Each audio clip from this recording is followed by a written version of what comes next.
Seth Rollins is next. Seth Rollins, man, he's just out here talking about his childhood dream. Like, didn't get much from Seth Rollins until the end, but I do like how they had him kind of be very like babyface in the beginning.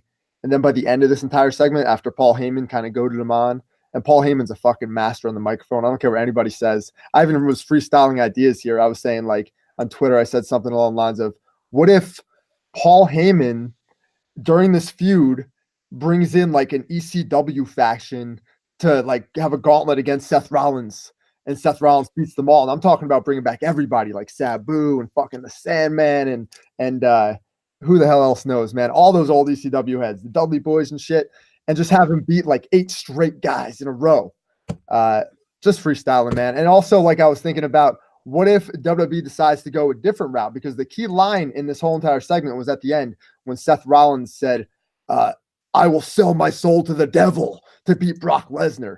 And to me, like, that's a big line. That's a line that if they spit out in like 1998, 1999, that's a line that would mean something in the context of the storyline. So that one line there got me thinking, like, what if the Authority helps Seth Rollins win at WrestleMania? What if they construct some kind of screw job on Brock Lesnar, and all of a sudden Lesnar's the one that's being screwed with politically, being screwed with overall, you know, to get the title off him. I don't know. I'm freestyling ideas here. I'm trying to think of things that could make this thing better, because again, 60 days until WrestleMania or whatever it is, and we've got a long time. They're going to run out of things to talk about and things to do with Rollins and Brock Lesnar. So why not try something different? Yeah, I mean, I'm not mad about either one of those suggestions. I don't necessarily know if I want to see the Sandman wrestle in 2019. In my defense, the ECW one was kind of satire. I was just joking around. Okay, good. The more I think about the visual, though, it would be fucking awesome, dude. I would love it. I mean, it could be like a 2-week thing. Like 1 week, you know, Paul Heyman goes, "Here's what I got for you, Seth Rollins," and all these ECW legends come out. And then you're not getting me to agree with that. So.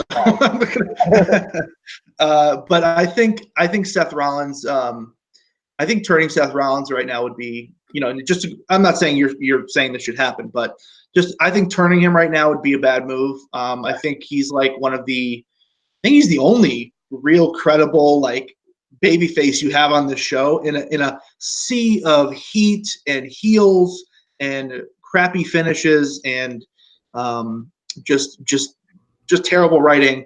There's Seth Rollins. I can depend on Seth Rollins segments every week to, you know, I know he is in just a groove of promos on a week-to-week basis. The guy always comes out lately and has just been killing it on the mic.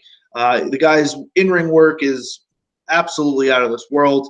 You know, so I think keeping Seth Rollins the way he is right now for as long as possible, and as long as he's still hot, keep him that way. Keep pushing him to the moon. I think I'm a firm believer that whenever you have somebody who's organically over like this, just keep the rocket strapped to their back and keep going, because in today's WWE, it's very hard to find somebody who's organically over like he is. And I thought Paul Heyman was a great addition to this segment. I thought he was, Paul doesn't get enough credit for not only his mic work, obviously, but just his facial expressions when the other guy is talking. Just the kind of, you know, like when Seth started talking about, I'll do anything to get there. I'll do anything to win that title. You know, you saw Paul's face slowly changing. I thought that was a nice little thing there that kind of added to the moment. But yeah, Seth Rollins keeps killing it. I'm excited to see what they're going to do at WrestleMania with him. And, you know, like you said, it's 60 days is a long time, so it's going to be interesting to see how they fill that time for him.